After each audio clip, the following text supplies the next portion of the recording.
probably seen the other videos on YouTube about why you shouldn't move to Florida, and they all sort of cover the same thing. Not saying those videos are bad, but they all talk about the weather and the tourists, the wildlife and the low pay, etc. We've all heard those things before. None of that is news. However, in this video, I'm going to give you 7 new reasons that you probably haven't heard or even thought about when it comes to moving to Florida, and this just might change. Former Illinois resident Michael Bordenaro packed up his things and moved to Florida more than 12 years ago. The real estate agent in Miami says 50% of people who move to the state end up moving out just a few years later. Michael joins us now with things to consider before moving to Florida. Good morning. Good morning. Good morning. Thanks for having me. Well, you know, you moved there. You've been there for 12 years and you haven't left yet, so you must like something, right? Oh, yeah. I like a lot of things here. I just like to give people a nice warning just so they know what they're getting into if they do come. So what did they say, like 300,000 people during the pandemic moved to Florida? So that's a lot more people you're dealing with, right? Oh, yeah. Things are getting a lot more crowded down here, and it's noticeable just within whenever they started doing the lockdowns and then things started opening back up down here in Florida. We were one of the first states to open back up. You saw a big difference in, you know, how much traffic we're here, how many people are at the beach, especially last winter season. You're already starting to see the same thing now this winter season. All right, let's look at your 7. Maybe we can hit on each one pretty quickly. The first one, insurance. Getting expensive down there? Oh, yeah, especially flood insurance and also homeowners insurance. Now you need to even have a newer roof to even get coverage down here in Florida. So it's becoming a lot more expensive for sure. And buying a house, I mean, prices of houses are going up everywhere, but really down there?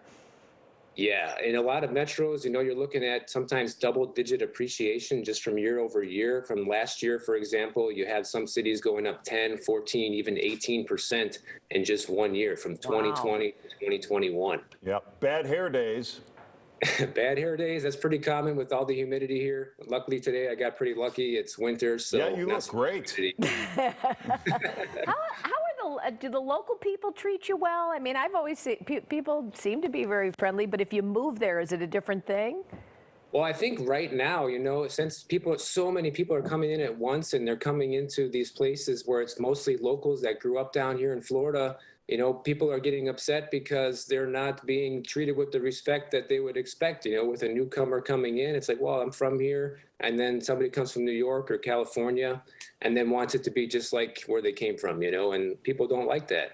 Yeah, and you mentioned masks. Are people not wearing them down there, or do you have to wear them because people aren't getting vaccinated?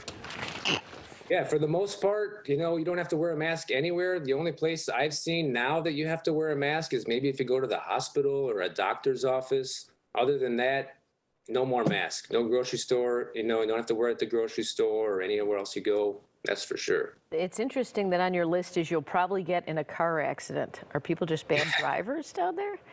Oh, yeah, lots of bad drivers. In fact, my car insurance just went up. I haven't been in an accident in years, but, you know, they go by all the driving rates down here. And also, I've been in 3 accidents since I moved here. What are you doing? I don't know. I'm trying to avoid all the crazy people on the road here. Ah. And the state slowly disappearing underwater.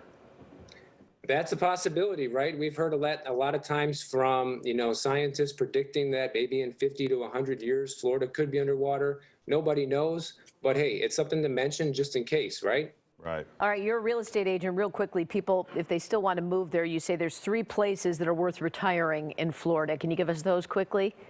Yeah, my top 3 would be the Villages. It's really a fun place to be in Central Florida. It's a huge retirement community. People have a lot of fun there. You know, people stay active. They have a lot of friends. And that's Boynton Beach?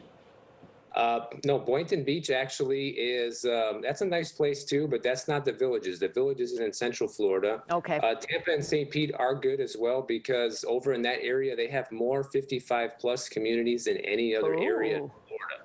And Ocala is good on your list because it's probably one of the cheapest places to retire to in Florida. It's still a very affordable place to live considering how much everything has gone up. Right. Well, Michael, pleasure to talk to you. You miss Chicago at all? I miss it in the summertime. Sometimes I come to visit in the summer, but I don't really miss the winter. Yeah, you're not wrong. All right, you can check out more of Michael's videos on YouTube and follow him on Instagram. Thanks a bunch. Thanks. Thank you very much.